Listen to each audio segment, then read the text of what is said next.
नमस्कार, आप सभी लोगों का स्वागत है हमारे आज के खास प्रोग्राम में। प्रिय दर्शकों, आज के इस वीडियो के माध्यम से हम लोग चर्चा करेंगे केंद्रुम योग के बारे में। किस प्रकार से ग्रहों की स्थिति जब बनती है तो केंद्रुम योग बन जाता है और इस योग में किस प्रकार से जातक को सुख दुख का अनुभव करना पड़ता है। इस वीडियो के माध्यम से हम लोग विस्तार से चर्चा करेंगे केंद्रुम योग के बारे में। उससे पहले मैं आपको कहना चाहूँगा कि यदि आपका भी कोई विशेष प्रश्न है, अपनी कुंडली का फलादेश चाहते हैं, किसी भी यज्ञ पूजा पाठ आदि से संबंधित कोई जानकारी चाहते हैं, मुहूर्त के बारे में जानकारी चाहते हैं, तो स्क्रीन पर दिए गए नंबर पर आप कॉल करके टाइम लेकर के बात कर सकते हैं। प्रिय मित्रों, आप सभी लोगों को पता है कि इस चैनल के माध्यम से ज्योतिष शास्त्र से संबंधित, धर्म विज्ञान आदि से संबंधित, पूजा पाठ से संबंधित बहुत सारे वीडियो आपको ज्ञानवर्धक प्राप्त होते हैं। अगर आपको वीडियो अच्छा लगता है तो आप इसको लाइक करें, जिससे यूट्यूब चैनल को प्रमोट करेगा, वीडियो को प्रमोट करेगा। और अगर आपका कोई प्रश्न है तो कॉल कर सकते हैं। आगे बढ़ते हैं योग की तरफ। देखिए, केंद्रुम योग एक ऐसा योग है कि यह योग अगर जन्म पत्रिका में निर्माण हो जाए, बन जाए, तो ऐसे जातक को जीवन में भारी मुश्किलों का सामना करना पड़ता है। ऐसे जातक को फाइनेंस की यानी धन की काफ़ी दिक्कत होती है, कर्जदार बना देता है और कुछ ऐसे कृत्य करवा लेता है, कर्म करवा लेता है, जिसका खामियाजा जीवन में भारी मात्रा में जातक को भरना पड़ता है।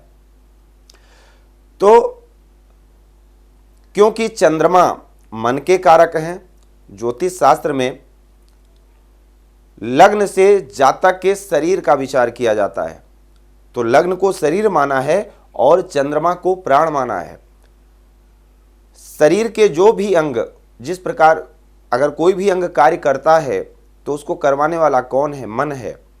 चंद्रमा मन के कारक हैं, जीव ही करवाता है। हमारे शरीर से हम अगर पैदल जा रहे हैं या हमें बाइक से जाना है, कार से जाना है आदि इत्यादि, कोई भी चीज़ लेकर के खानी है या सेल करना है, परचेज करना है, जो भी हमारे मन में ख्यालात आते हैं उसको करवाने वाला मन ही है।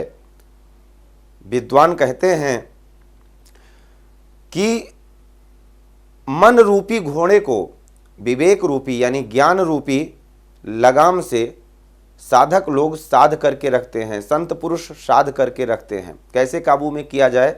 ज्ञान रूपी लगाम से मन रूपी घोड़े को काबू में किया जाता है। इसलिए चंद्रमा क्या है? चंद्रमा से ही योग निर्माण होता है। चंद्रमा क्या है? चंद्रमा मन है और मन के विचारों के आधार से जातक कृत्य करता है, कर्म करता है।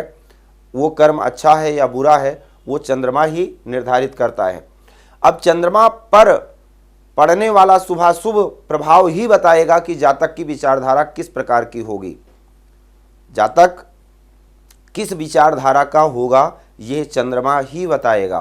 क्योंकि चंद्रमा मन के कारक हैं और यह योग संपूर्णतः चंद्रमा पर ही निर्धारित है।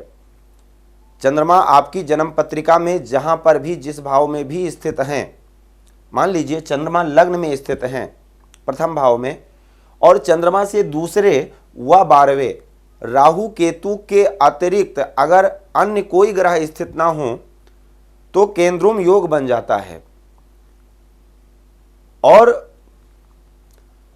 अगर राहु केतु के बजाय कोई और ग्रह भी स्थित हो तो ये योग भंग हो जाता है, ये योग नहीं बनेगा। फिर चंद्रमा से चौथे, 7वें और 10वें भाव में भी अगर राहु केतु के अतिरिक्त कोई अन्य ग्रह बैठे हैं, अगर बैठे हैं तो भी ये योग भंग हो जाएगा।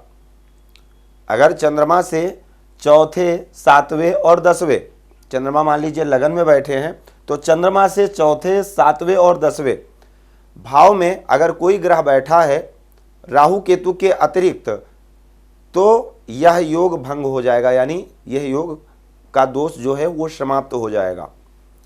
अब किस प्रकार से योग बनते हैं जिससे इस दोष का प्रभाव जातक के जीवन में बढ़ जाता है? आप सभी को पता है कि चंद्रमा 6ठे, 8वें और 12वें स्थान में वैसे भी ज़्यादा खराब हो जाते हैं, अशुभ परिणाम देते हैं। चंद्रमा छठे स्थान में हो, 8वें में हो और 12वें स्थान में हो, वो एक अलग बात है। अगर चंद्रमा अमावस्या से 6 तिथि पहले या 6 तिथि बाद में के हों तो अशुभ होते हैं, और अशुभ चंद्रमा अगर छठे स्थान में हो तो उसका फल विपरीत हो जाता है, क्योंकि अशुभ ग्रह को छठे, तीसरे, छठे और एकादश स्थान में शुभ माना जाता है, अच्छा परिणाम देते हैं, वो एक अलग प्रभाव है। लेकिन चंद्रमा मन के कारक हैं। चंद्रमा छठे, 8वें और 12वें भाव में अगर स्थित होंगे और यह योग बन जाएगा तो इस योग का प्रभाव और बड़ा हो जाएगा और ज़्यादा हो जाएगा, यह योग और ज़्यादा प्रभावशाली हो जाएगा।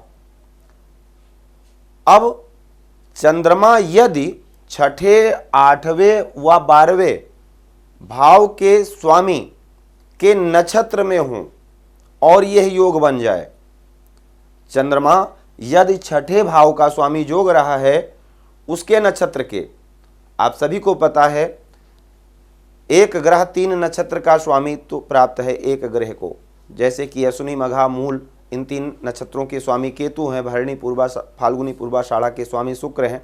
इस प्रकार के अगर मान लीजिए छठे स्थान का स्वामी शुक्र है और चंद्रमा छठे स्थान में स्थित हैं, छठे स्थान में स्थित हैं और शुक्र के नक्षत्र में स्थित हों तो ये योग और ज्यादा प्रभावशाली हो जाता है। छठे, 8वें और 12वें स्थान में जो राशि स्थित है उसका स्वामी जोग रहा है, वो जिस नक्षत्र का स्वामित्व प्राप्त करता है उस नक्षत्र के चंद्रमा हों